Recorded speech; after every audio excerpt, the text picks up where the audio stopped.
Size of land holding, जैसे हमने जिक्र किया, लैंड होल्डिंग के साइज़ की बात हमने डिटेल से पहले भी हमने कर ली है। मज़ीद इसको हम देख लेते हैं कि ज़्यादातर साइज़ ऑफ लैंड होल्डिंग कम है हमारी जो है मेजॉरिटी पॉपुलेशन के पास।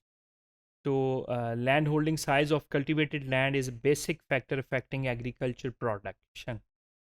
इसमें साइज़ जो हमारे हम देखते हैं कि जो हमने देखा कि मेजॉरिटी के पास लेस दैन 5 एकड़ लैंड है, जिसको हम 2 हेक्टर भी कह सकते हैं, कि जब साइज़ कम होगा तो farmer are divided into different groups on the basis of their land holding size. एक वो ग्रुप है जिनके पास थोड़ी ज़मीनें हैं और दूसरा ग्रुप है जिसके पास बहुत ज़्यादा ज़मीनें हैं।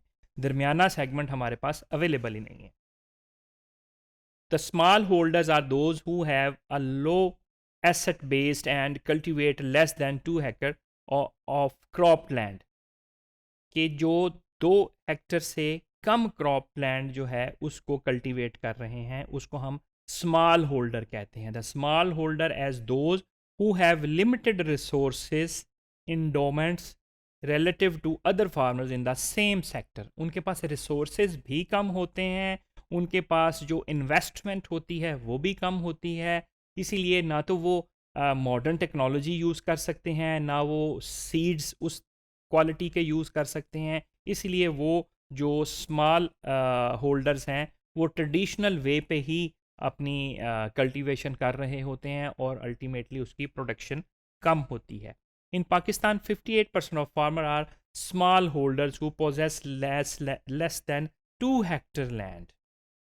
These smallholder cultivate only 16% of the total farm area, while farmers with more than 10 hectare occupy 37 of the total farm area. अब according to State Bank of Pakistan, farmers जो हैं वो क्लासिफाइड हो जाते हैं दो तरह की क्लासेस में। एक तो वो पोर्शन है जिसके पास 2 हेक्टर से कम कल्टिवेटेड एरिया है, जो ऑनरशिप उसकी कम है, जिसको हम 5 एकड़ से भी कम कह सकते हैं। दूसरा पोर्शन है जिसका 12.5 एकड़ के जो ऑनर हैं। दूसरा वो लैंड होल्डिंग साइज है 12.5 एकड़। तो farmer with small holdings therefore have limited access to agricultural credit. ये जो एग्रीकल्चरल क्रेडिट है इसकी अपनी जो पॉलिसीज़ डेवलप की हुई होती हैं, उसमें भी जो स्मॉल होल्डर्स हैं वो शायद उसमें फॉल नहीं कर सकता, क्योंकि बहुत सारे उनके एसेट्स भी देखने पड़ते हैं, उनकी जो है इन्वेस्टमेंट्स भी देखनी पड़ती हैं, उनकी जो आउटपुट है वो भी उसमें देखनी पड़ती है। तो वो बहुत सारी चीज़ों में वो उस चीज़ में वो उसको नहीं ले पाते। There are 5.1 million farms in the country and 93% of these are small and marginal farms according to 60% of the total cultivated area। तो स्मॉल होल्डर्स जो हैं उनमें decreasing size of holding has detrimental effect. किन चीज़ों पे effect हो रही हैं ये स्मॉल होल्डिंग जो है लैंड की? वो इन्वेस्टमेंट्स पे इफ़ेक्ट हो रही है, वो फार्म प्रोडक्टिविटी पे इफ़ेक्ट हो रही है, वो फार्म इनकम पे इफ़ेक्ट हो रही है। छोटे फार्मर, थोड़ी ज़मीन के मालिक फार्मर जो हैं उनके पास ना तो इन्वेस्टमेंट होती है, वो बमुश्किल अपने गुजारे के माफिक ही कल्टीवेशन कर सकते हैं, क्योंकि वो ट्रेडिशनल वे को यूज़ कर रहे होते हैं। मॉडर्न टेक्नोलॉजीज़ को यूज़ करने के लिए उनके पास इन्वेस्टमेंट ही नहीं होती।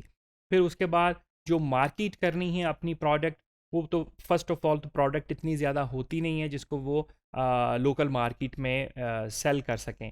तो अगर होती भी है तो वो लोकल मार्केट में सेल करने के लिए भी जो छोटे फार्मर हैं उनको जो थर्ड पार्टी इन्वॉल्वमेंट है वो एक्सप्लॉइट करते हैं। फिर फार्म प्रोडक्टिविटी उस वजह से कम हो जाती है, चूँकि हम ना तो ज़्यादा अच्छा सीड डाल सकते हैं, ना हम पेस्टिसाइड का इस्तेमाल ज़्यादा कर सकते हैं, ना हम एग्री क्रेडिट हमें मिला हम उस पर भी नहीं जा सके, ना हम टेक्नोलॉजी को यूज़ कर सके। इसलिए जो फार्म प्रोडक्टिविटी है वो भी हमारी कम हो गई।